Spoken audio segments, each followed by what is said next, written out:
Hello and welcome to LNL's coverage of the European Championships, where today we'll be covering yesterday's action and looking forward to Cristiano Ronaldo's first attempt to shine in the competition. Absolutely. So we're going to be looking at the result from the Republic of Ireland game against Sweden, the big clash between Belgium and Italy, and the game currently going on at the moment, which is Austria versus Hungary. Okay, but going back to yesterday's action, the Republic of Ireland earned a scrappy 1-1 draw with Sweden. I don't know, I'd call it a fair result. I mean, Ireland probably could have taken a few more of their chances. I think they actually probably played well enough to win the game. Sweden didn't have a shot on target. They did create a little bit towards the end of the second half, but I think Ireland probably deserved the win. I don't think Sweden really didn't turn up. I think they kind of cemented some people's sort of scepticism about them before the tournament, arguing that they were more of a one-man team. They've done enough to rescue a point in that game, and you feel they're probably more likely to get a result against the other two teams than Ireland are. From their end, it's all positive, but I think from the outside, that they needed a win there. Yeah, it would have, of course, put them in a great standing, much like Wales, but I think they can be happy with what they've seen from that game, much like England. Unfortunately, not to get the 3 points, but put in a very good shift. And now on to the big game from yesterday, the clash between team ranked second in the world going into the tournament and Italy. And it was a strange game, really. Well, I suppose it wasn't really that interesting a game, really. I mean, I suppose while Italy obviously got their 2 goals, I felt like they weren't really on top for the majority of the game. They took the very few chances they had very well. And Belgium, who were just so predictable by the end of it, it literally... Well, I think it came down to they were playing very much as individuals. Italy, of course, played very well as a team, although you'd wonder how far that's actually going to get them through the tournament without the actual talent that the other sides have got. But De Bruyne and Hazard were the star turns. They are the star turns of that Belgian team. And they constantly got the ball, cut inside, looked to shoot from distance. Yeah, Lukaku was a great disappointment in that game. He was a massive disappointment. Again, do you feel like with Lukaku now, I don't know, I call it like an undeserved arrogance almost, where he feels he can do a lot more than he actually can? I don't know if it's that so much as just he has to have absolutely the right service because he's not a finished article of a striker.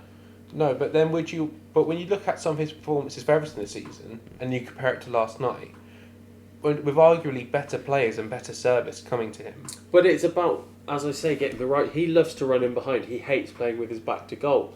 And, Eden Hazard is one for certain who plays best when he has a striker to play with his back to goal, a striker to play off. So I don't think those two link up all that well for Belgium. Now, on to today's game. Not really much to report. It's 0-0 at half-time between Austria and Hungary. Not much action. I mean, Alaba hitting the post after 30 seconds was the absolute highlight of the first half. Yeah. It's been very, very dull since then. But moving on to later tonight, we have Ronaldo's first chance to impress at the tournament. His first chance to impress at any tournament. But brilliant players cannot always necessarily carry a team.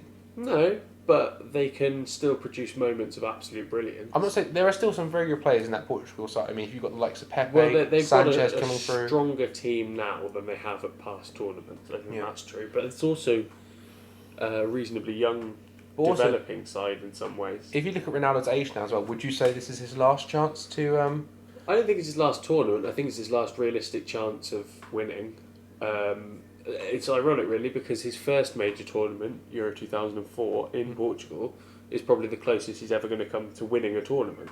Yeah, I can't see this Portugal team getting to the final. Again, I think I'd have to agree with you in the sense that if you look at the other teams, the Germanys, the Frances, they don't really stack up in terms of... Because whereas you look at Portugal, where they have Ronaldo as the match winner, if you look at France, I mean, we saw Payet the other day, we've also got the likes of Martial, Koeman, Giroud, who can step up for Germany. We've got the likes of Müller, Ozil, Kroos. I don't think Portugal have enough out-and-out talent in that team.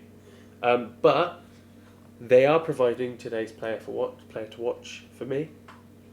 I think he's a very good player. It's not going to be Cristiano Ronaldo. It's not. No, I'll try and go for someone a little bit less obvious each time. And today I'm going with a player who's been linked with Manchester United, amongst others. Shares an agent with Ronaldo and Jose Mourinho. It's Andre Gomes of Valencia. He's very skillful on the ball. He's quite a tall centre midfielder. 6'2", I think. but he's very, very elegant on the ball. Not so much more a physical centre midfielder, but more someone who is able to pick out a pass and sort of provide the balls that Ronaldo's going to need, sort of maybe over the top or just to the side to find the space that he can use and exploit. And when he gets forward, he's the kind of player he can bag a goal for himself. Yeah, he's got a decent foot on him. They've got an exciting sort of centre midfield in that Portugal team because they've got obviously Andre Gomez, Renato Sanchez, who's just joined Bayern. He's 18 years old. He's going to be a fantastic talent in the future, I have no doubt.